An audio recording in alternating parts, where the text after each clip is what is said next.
Yeah, this is like another thing that people don't realize about groypers. Groypers, and like not just groypers, but like just a very large subsect of conservative right-wing people absolutely fetishize black masculinity. If you want a good video that talks about it, I highly recommend watching Cat Black on YouTube. She has a video all about talk about her experiences with Raceplay, encountering people who are into Raceplay. I'm gonna give off like my personal experience because grossly I have some anecdotal experience about this. So because I am a white trans woman who does sex work, I attract a certain kind of audience. Want to specify an audience that I absolutely do everything I can to make sure that like I snuff out and like I push away from my pages because I want absolutely nothing to do with them. And that is BMWO. If you don't know what BMWO is, I'm so sorry that I have to, well, I don't have to. I'm so sorry that you're about to be exposed to this. BMWO stands for Black New World Order. It is a fetish promoted almost exclusively by white guys who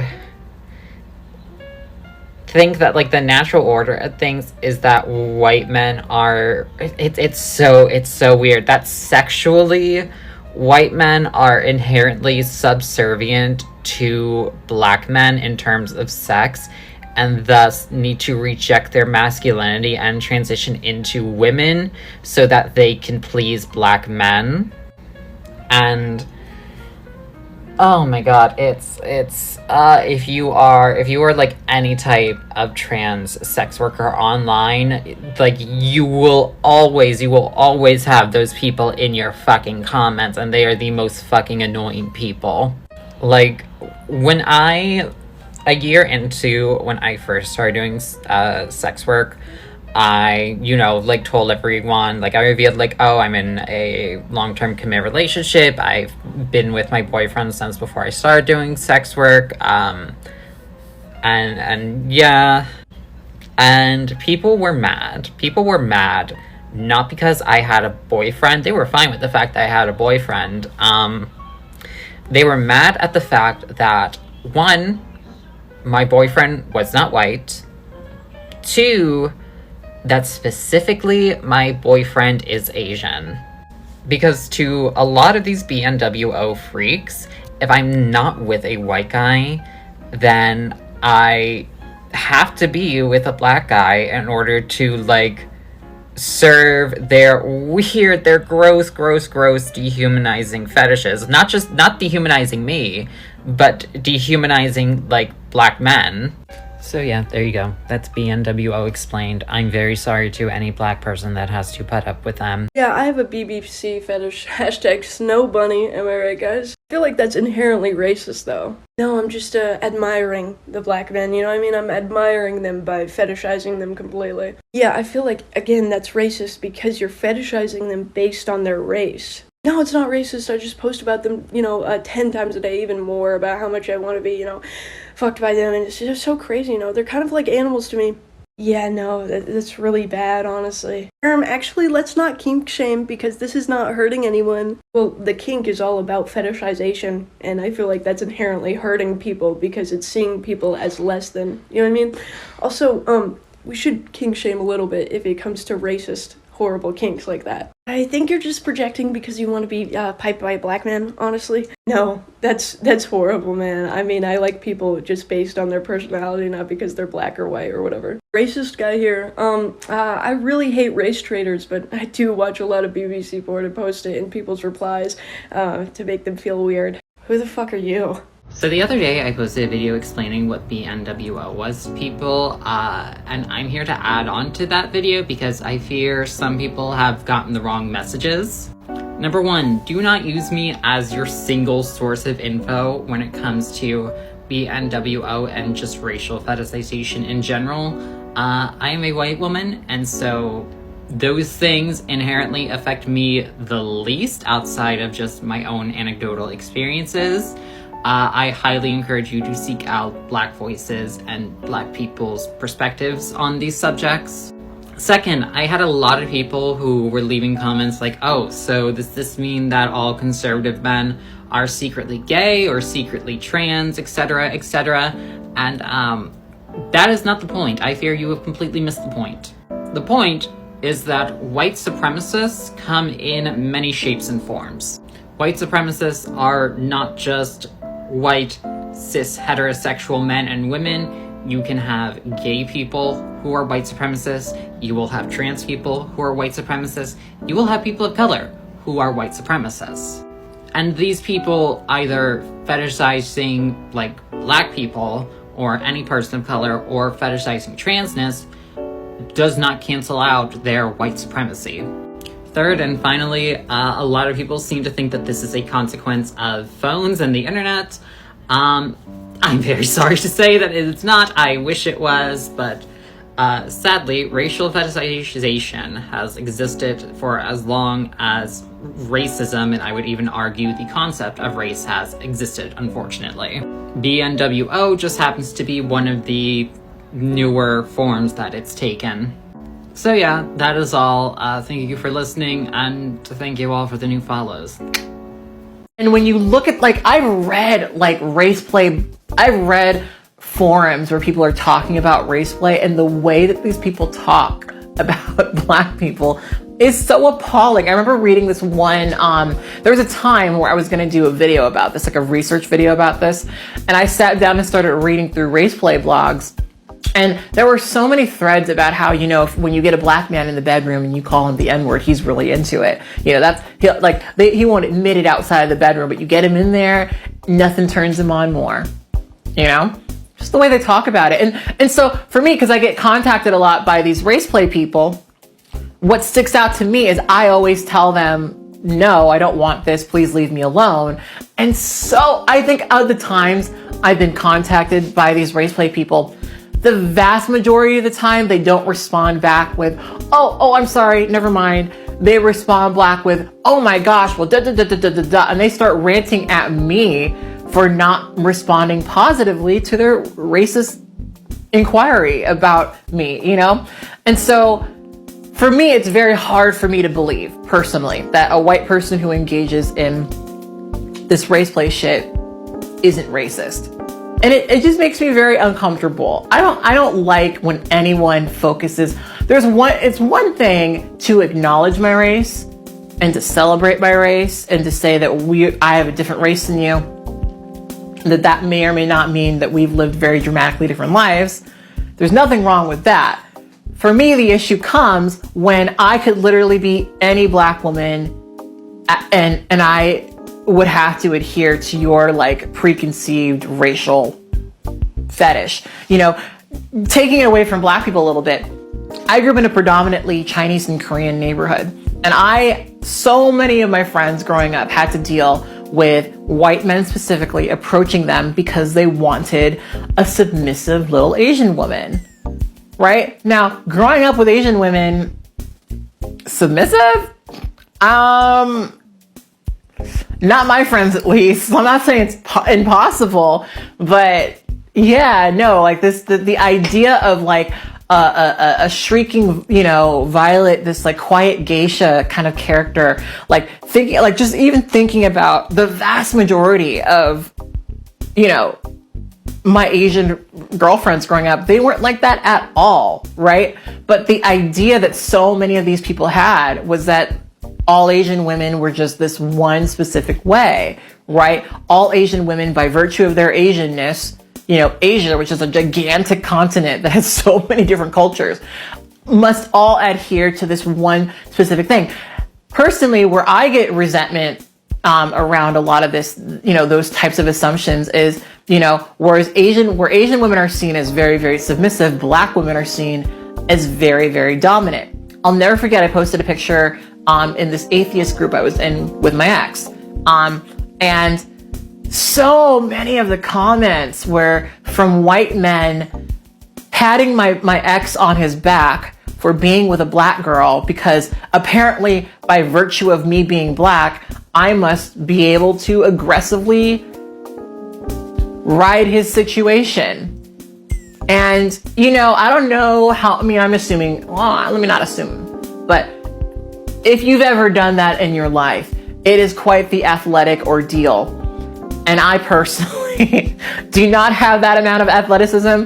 I'm working on it, but I do not, you know, and I've always resented, I really do hate that there are so many people who look at me and see tall, confident black girl. She must want to tie me up and call me a little white bitch. Why do you call them sissies, slaves, subs? Well, sissies are because they like to dress up in little pink, fluffy, frilly dress and do the housework.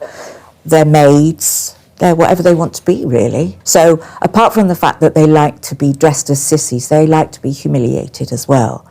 So that's why they're called sissies. Subs are submissives. So they're not quite slaves. They're just submissives because they like to sort of like be submissive to you, on their knees, doing whatever, cleaning your boots.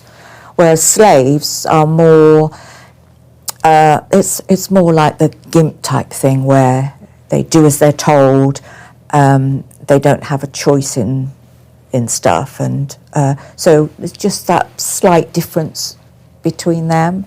So can we talk about something? A little while back, I did a video for my series True Tea about something called Raceplay, which, by the way, True Tea is a podcast that you guys can check out on all podcast platforms, and you should definitely check it out if you guys enjoy having conversations just like this one. So back then, when I had that conversation, I realized that a lot of you guys are so vanilla that you have no idea what Raceplay is. And between you and I think that in this one particular situation, that's probably a good thing. Now, Raceplay, to really quickly and roughly summarize it, is essentially a type of BDSM play where people are fetishizing people specifically for their race. Now, it's not something that only goes one way. People of all different racial backgrounds can fetishize people of, well, all different racial backgrounds. However, for me personally, it is something that is almost exclusively presented to me by white people, and in every situation it has been presented to me, it has almost always been without my consent. And that's why I tend to take a real issue with Raceplay. Now, that being said, when I made my initial content about this, a lot of people thought that what I was actually expressing was an issue with interracial relationships. And as somebody who has 3 white partners and 1 partner who is Mexican and Palestinian, I would be a hypocrite if I said that I wasn't down for a little bit of miscegenation here and there. So that's not really what we're here to talk about. It's not really so much the interracial relationship aspect. It's more so that a lot of people who have this desire to have interracial relationships are often approaching it from a really stereotypical and fetishistic perspective that is alienating to people like myself, who tend to constantly be at the other end of fetishism. So the other day I came across a post on a Raceplay forum, and I thought that I would share it with you guys so that you can get kind of a better idea of what exactly I'm talking about when I discuss Raceplay. And also I wanted to take some time to break down exactly why Raceplay is something that is an absolute no-go for me. Because believe it or not, I frequently end up having debates about this. Now, fair warning, this post is hella racist, so if you're somebody who is particularly sensitive to racial fetishism, I appreciate that you're here, but you can just come back and check in with me on the next video. Now, I'm gonna actually do my best to hide this person's identity, because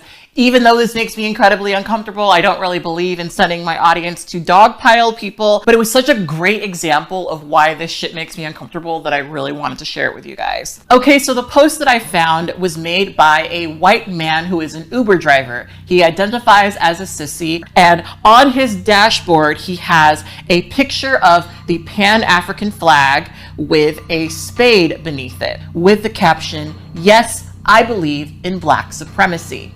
Now, spade is a very old-fashioned, early 20th century slur that was used against black people, and in the Raceplay, I guess you could say, culture, it is a term that generally refers to specifically black men. So oftentimes if you hear somebody describe themselves as a queen of spades, they are essentially a white woman who enjoys entertaining numerous black men, often at once. Now, like I said, this person is an Uber driver, and the reason why they put this on their dashboard is because they hope that one day they will pick up a black man. He will understand exactly what this is communicating, and they will sort of enter into a race play dynamic with each other. So on this post, another white sissy leaves the comment, "Thank you, I wish more people understood and feel the way that you do."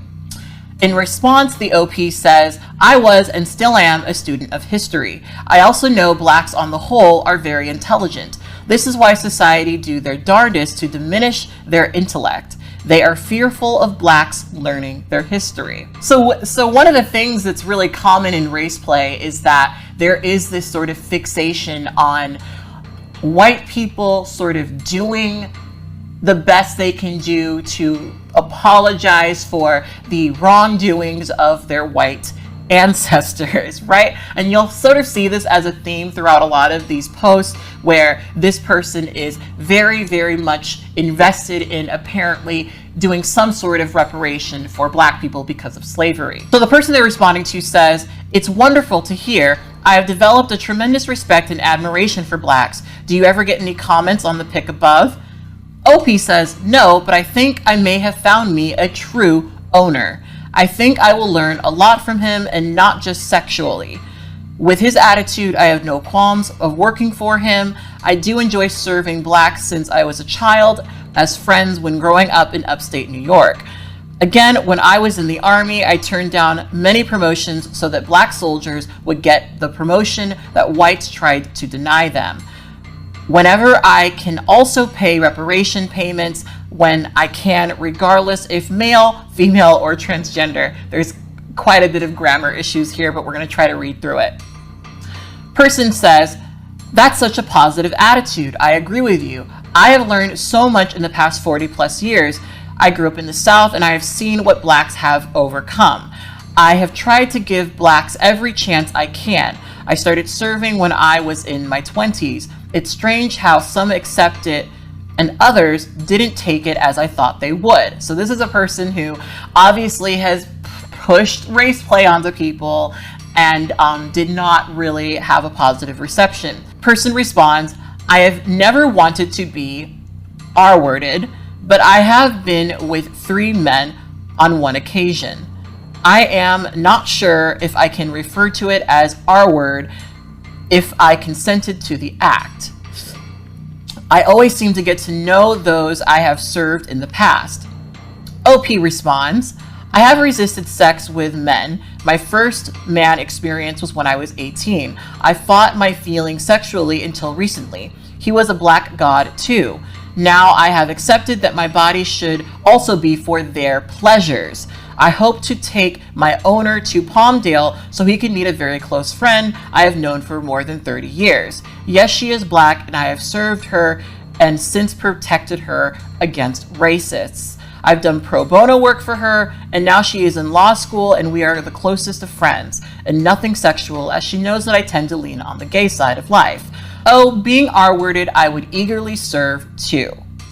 So these posts are not that bad. They're pretty bad. There's this sort of fixation on using their body to, apologize for racism as, an extension of reparations.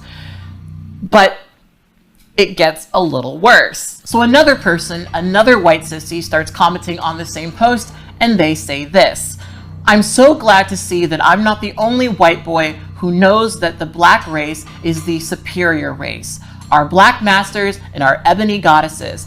It is truly an honor and a privilege to worship our superiors." OP responds to that by saying, "Whites owe a lot to all black people, regardless of gender or orientation. Unfortunately, black history has been ignored for generations." Person responds by saying, "I totally agree. All the white man's treasures combined couldn't come close to paying for the sins that our ancestors and we ourselves have committed against our superior black masters and our ebony goddesses. I think Black History Month should be an entire month of us inferior whites serving the superior race. Actually, that should be happening already. There's lots of ways to do it.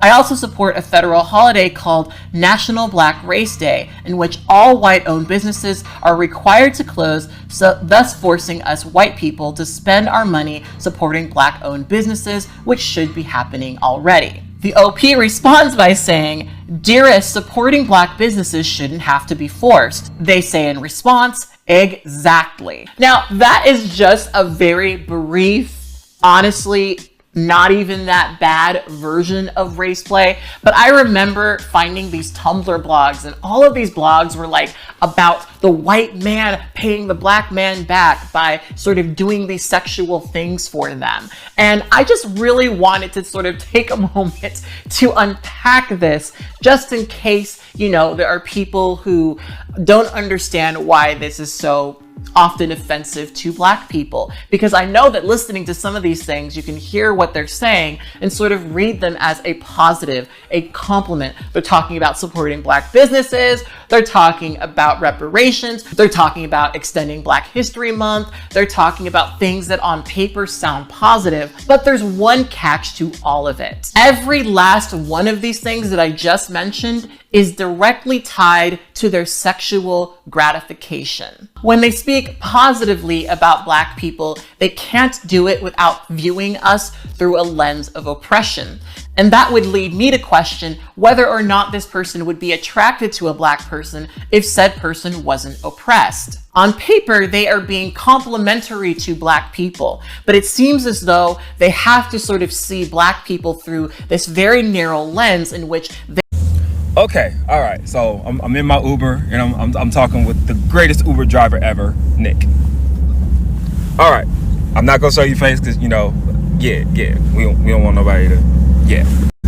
So I'm gonna repeat the question. Have you ever heard of a Queen of Spades tattoo, or seen anybody with the spade, like the suit on a card with a Q on it?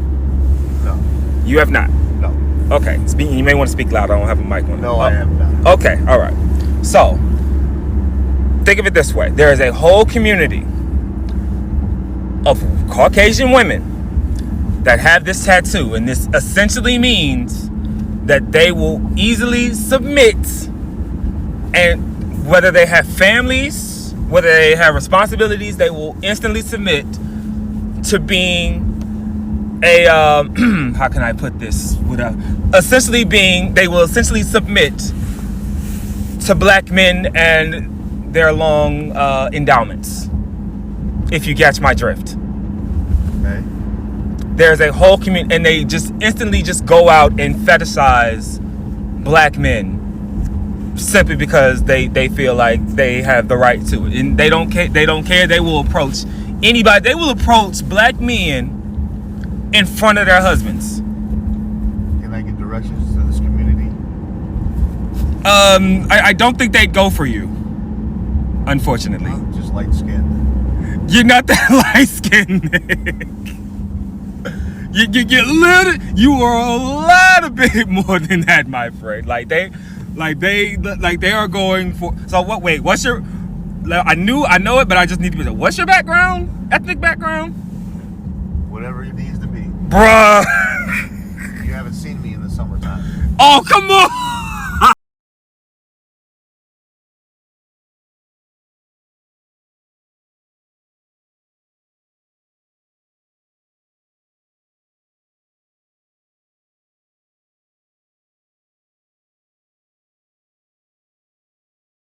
Three things.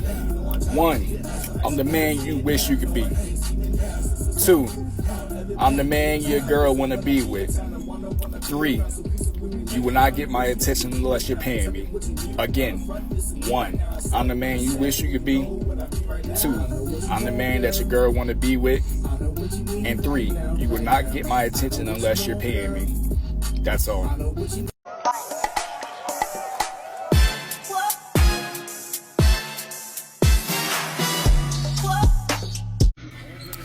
A smart person ignores stupidity. So if you think the BMWO is stupid, then why are you commenting? Also, how did BMWO content get on your algorithm? Submitting to me is your fate. Submitting to me is your destiny. Embrace it. Very good, Tony. This is the acceptance and acknowledgement from white boys that we love. This is the first step to your fate and your destiny. All you other white boys out there, y'all need to pay attention and take notes. This is how you do it. This is how you come to your acceptance. This is how you come to your fate. This is how you accept your destiny. Thank you, Tony. By the time this gets put out, you won't be able to see it, but everybody else will. See, you seem to be new here, and I just want you to know that you're not welcome here. None of your community is welcome here. None of your trainees are welcomed here. None of your ideas and ideologies are welcome here. Your daddy ain't welcome here. Any nignog that supports your ass ain't welcome here. We don't support that shit around here, brethren. As a matter of fact, there is a custom that goes on in this space right here. That any person that is a part of this community are to be eliminated post-haste, quickly and with discrimination. So, and that's why you got nerfed for nothing. Fuck out of here.